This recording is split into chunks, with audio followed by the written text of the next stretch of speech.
Dans cet édito live, je souhaite aborder la question de la sécurité publique et privée en Israël, et cela concerne aussi la France. Car avec ce qui s'est produit, tout le monde se demande comment un pays aussi doué en nouvelles technologies n'a rien vu venir. Et pourquoi les services secrets israéliens n'ont pas réussi à intercepter ou décoder les messages qui auraient pu être des signes annonciateurs de l'offensive. Eh bien, la réponse vient des experts en sécurité privée. Ils se sont exprimés dans la presse. Ce qu'on lit fait vraiment froid dans le dos, car la guerre électronique a bien eu lieu, elle a démarré. Malgré des centaines de caméras, de radars, de capteurs placés le long d'un mur de 65 km, eh bien, aucune information n'a mis en alerte les services secrets israéliens et aussi l'armée qui est pourtant sur les dents 24 heures sur 24.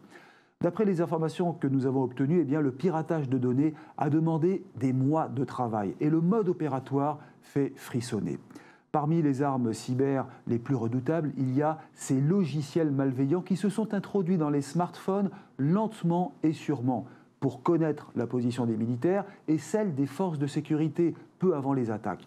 Les terroristes ont alors injecté un flux de données qui a neutralisé les réseaux informatiques. Et pour la première fois aussi, les terroristes ont attaqué non pas les positions militaires, mais les systèmes d'alerte, ce qui a empêché de prévenir les habitants d'une prochaine attaque.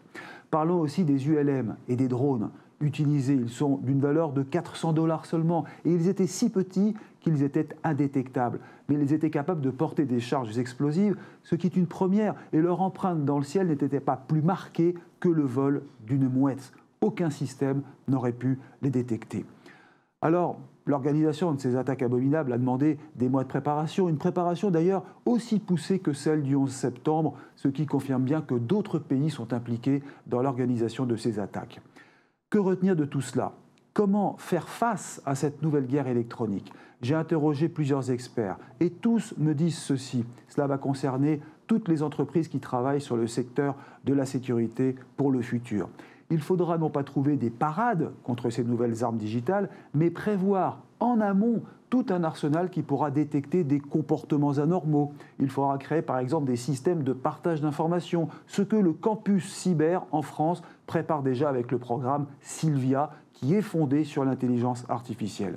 Alors oui, ce qui se prépare est bel et bien la guerre cyber, celle que tout le monde redoutait et qui va impliquer tous les acteurs de la sécurité avec comme mot d'ordre la souveraineté.